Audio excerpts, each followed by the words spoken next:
ہر قسم کے روحانی جسمانی مسائل اور وظائف کے لیے صاحبزادہ سید عطا الرحمن شاہ صاحب کی یوٹیوب چینل کو سبسکرائب کریں۔ السلام علیکم ورحمۃ اللہ وبرکاتہ۔ اللہ تعالیٰ کی نعمتوں میں سے رات اور دن کا پیدا ہونا بھی بہت بڑی نعمت ہے۔ اللہ تعالیٰ نے دونوں کا مقصد قرآن پاک کے اندر بیان فرمایا ہے۔ دن کو پیدا کر کے رب نے فرمایا وَجَعَلْنَا النَّهَارَ مَعَاشًا کہ ہم نے دن کو آپ کے لیے ذریعہ معاش تلاش کرنے کے لیے بنایا ہے، محنت مزدوری کے لیے بنایا ہے، رزق کے حلال کو تلاش کرو۔ وَجَعَلْنَا اللَّيْلَ لِبَاسًا اور رات کو ہم نے آپ کے لیے سکون کا ذریعہ بنایا ہے تاکہ سارے دن کا تھکا ماندہ ہوا ذہنی اور جسمانی جو تھکاوٹ ہے وہ رات کو سونے سے آپ کی دور ہو جائے۔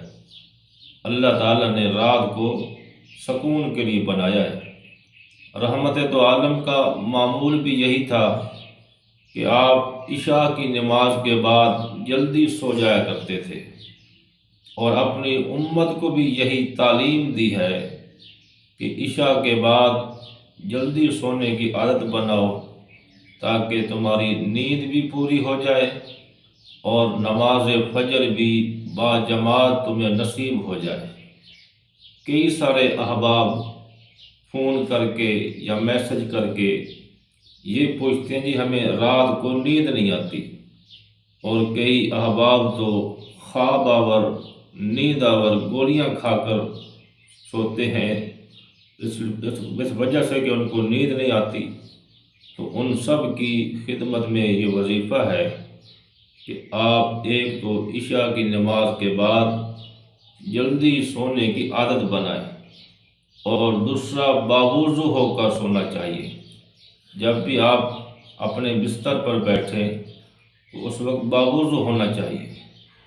پھر اس کے بعد قرآن پاک کی مشہور اور معروف آیت کہ ان اللہ وملائکتہ یصلون علی النبی یا ایھا الذین آمنوا صلوا علیہ وسلموا تسلیما، اس آیت کو آپ نے 7 مرتبہ پڑھنا ہے، اور پھر درود ابراہیمی آپ نے وہ بھی 7 مرتبہ پڑھنا ہے۔ اپنے اوپر دونوں ہاتھوں پہ دم کر کے پورے اپنے جسم پر پھیر لیں، انشاءاللہ آپ کو سکون کی نیند آئے گی۔ جو بھی نیند کے اندر رکاوٹیں ہیں، پریشانیاں ہیں، اللہ سب ختم کر دے گا، اور جس طرح اللہ نے رات کو سکون کا ذریعہ بنایا ہے اسی طرح اللہ آپ کو سکون نصیب فرمائے گا۔